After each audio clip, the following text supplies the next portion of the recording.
Smirnoff Ice Skittles Slush. Look at the Skittles bouncing around. How'd y'all do that? Okay, Smirnoff Ice. We pop the top. Get it in our ice tray. Dude, this ice tray has seen some action. Okay, some stuff been in this ice tray that's never been in anyone else's ice tray. So we get our Skittles. We're using the red here. Okay, we got all the red in there. Beautiful. Come behind with some vodka. Love it, love it, love it, love it.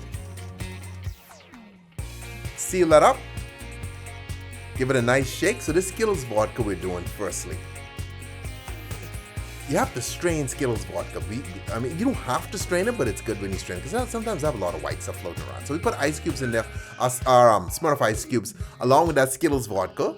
You see what we did there? Look at the pour on this. Woo-hoo-hoo. Then we put some Skittles on the top, some bouncing Skittles. Good to go.